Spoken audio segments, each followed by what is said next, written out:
First off, congratulations. You've had just an incredible run at TSN. But tell us about the opportunity with the Winnipeg Jets and True North, and why that was the right thing for you at times. Yeah, I'm so excited. I've been at TSN since January 2008, so it's been a fantastic run I've had there, and it's certainly bittersweet. It was not an easy decision for me. I love my colleagues, and I love the work that I get to do at TSN.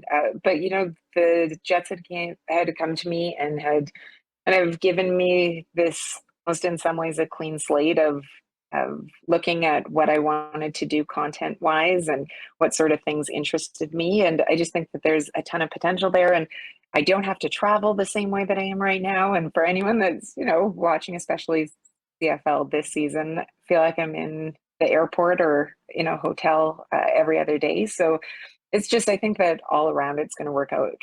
It's going to work out better for me. And I'm just thrilled at the opportunity. I just think that there's so much potential there. And I know obviously everybody over with the Jets and on the True North side as well. And they just have such a great group over there. So I'm so excited to be able to join them and just hopefully complement what they've been doing. Now, people are obviously excited about this move. I mean, for Jet fans, more Sara is a good thing.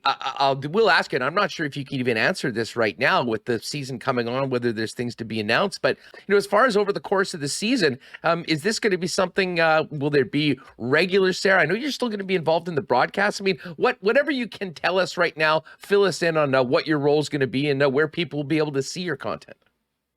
I'm going to say that it's going to continue to evolve, and that'll be my generic, vague way of saying that I don't have all the details yet for it. But I do know that I'm going to be able to still make a contribution at times on the TSN broadcast, which I'm really happy about, because obviously that, for so many years, I looked at that as being my baby, having been there since the very beginning with it. But in terms of the content, one of the things, and this is what really it was so exciting about this opportunity, is that I've always felt as if we haven't really learned a lot about the Jets over the years in terms of, obviously, on the ice. Yes, everyone knows that, and there's there's a lot of coverage of them. But when it comes to learning more about people away from the ice and doing things like that, and the access hasn't necessarily been there in the past, and that's really a focus for this upcoming season and beyond. And so that's what really was exciting to me, because I love doing bigger features and not just talking about the X's and O's of what's going on, but really being able to hopefully show fans better glimpses of what the personalities of these guys are like. Because we always, we see them in scrums, or for the last couple of years, they've been up at the podium answering questions because of COVID, and you just don't have the opportunity there to be able to learn more about them. And if there's one thing that, especially in this week, that the feedback that I've had from fans is that they can't wait to be able to learn more about the Winnipeg Jets. So I'm going to be that's going to be a primary focus, and we'll roll out those features. We're hoping to do it in a series format.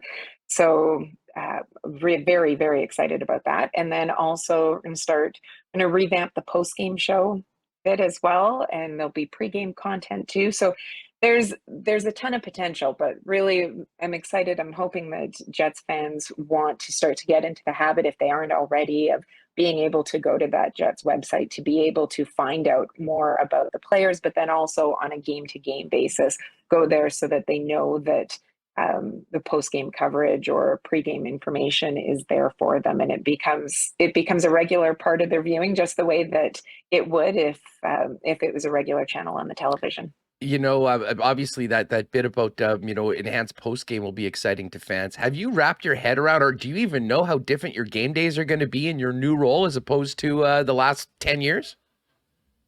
Well, there's only 24 hours in a day, and I'm really finding, I used to think that I needed more. Now I know I need more in order right now to try to wrap around my head around everything. And as you said, I mean, the details haven't all been finalized in terms of what exactly the post-game shows look like. But I know that, and this was always one of my biggest things, even with TSN is that I know how much Jets fans clamor for information, and how much, once the game is done, you almost feel there's some great online platforms that come up later on. But I just know, I mean, Jets fans they want to know what's going on right away. They want to be able to have, when the game ends, they want to be able to have another outlet that they're able to go to find out more about it, so that their night with the Jets isn't just immediately over.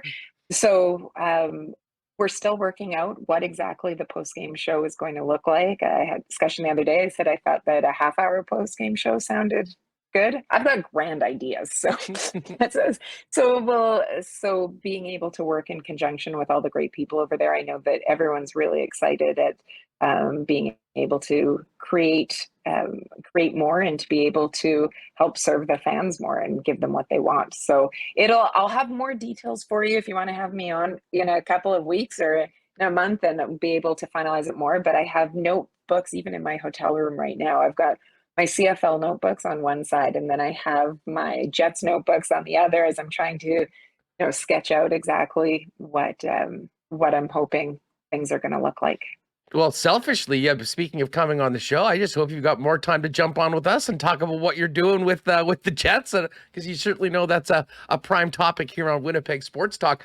You've had this incredible run and have made so many close relationships, with the TSN family. I have to admit, this must be in some ways bittersweet, because you have been such a huge part of CFL broadcast for so long.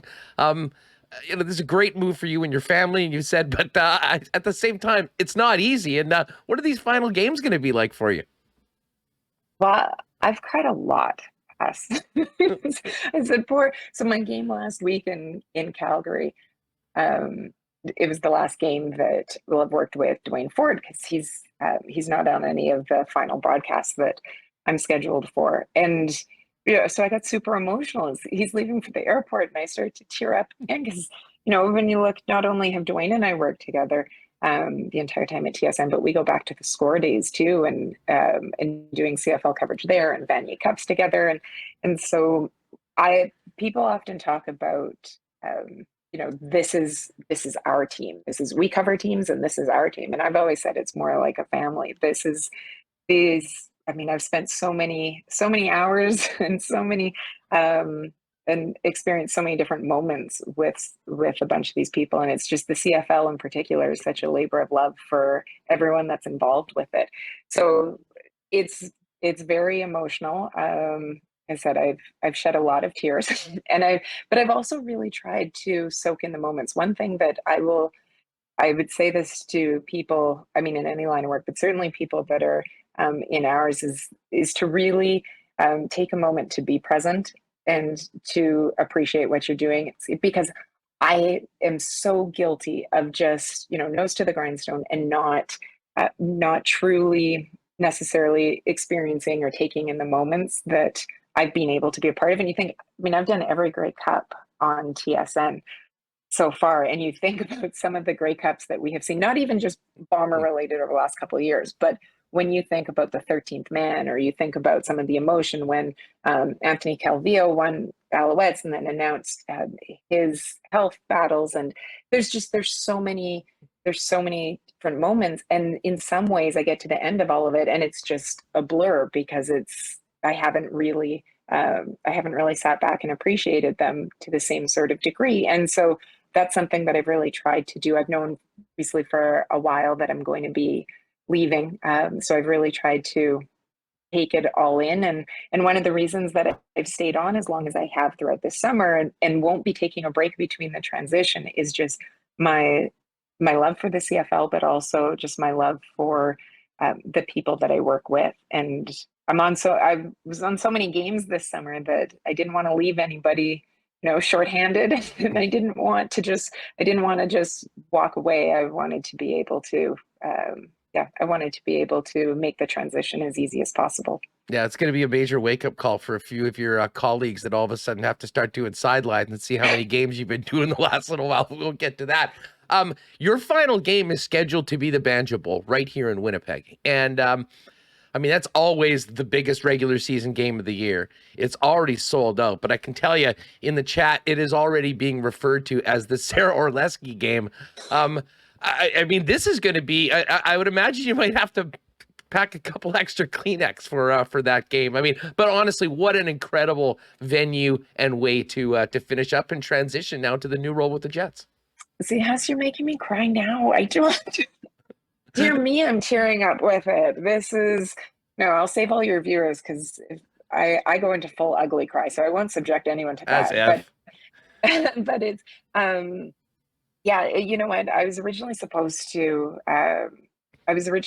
End. We had decided on the Labor Day game, so I'll be doing the game from here in Regina, and then I'll also do the Battle of Alberta afterwards. And so I thought, okay, that'll be good. And then they came back to me and said, how about you stay on for one more game? And it just seems fitting if you end it with the Banjo Bowl. And I thought about it, and it certainly does. And the response from people this week has been truly, I mean, it's just absolutely overwhelming. And the support, as wonderful as people have been, and I mean, the support that I have received from CFL fans and, of course, fans in Winnipeg have just been, I mean, it's just, it moves me to tears. And people often ask me about being a female in sports, and just, it's obviously it is a male dominated industry still, even though we've made a lot of progress for it. And I always say that the respect that I have received from players, coaches,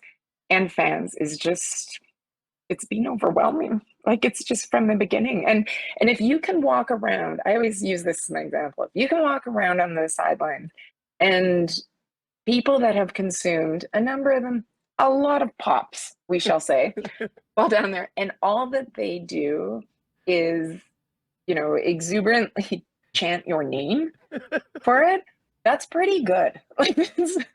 I will take that as a massive win and just a sign of the mutual respect. I think that hopefully fans know how much I've appreciated them over the year, and they've certainly always treated me just so kindly. Well, honestly, we're the lucky ones in Winnipeg because, I mean, if you were a CFL fan, you've spent a lot of time with you over the years. And while you won't be on the CFL broadcast, we'll be getting all of your content right here in Winnipeg, focusing on the Winnipeg Jets in the new role with the True North Sports and Entertainment. It is an exciting time. I know these will be some emotional gains for you, Sara, but for you and your family, I think this is great. And obviously, it's a coup for the Winnipeg Jets to get you on board.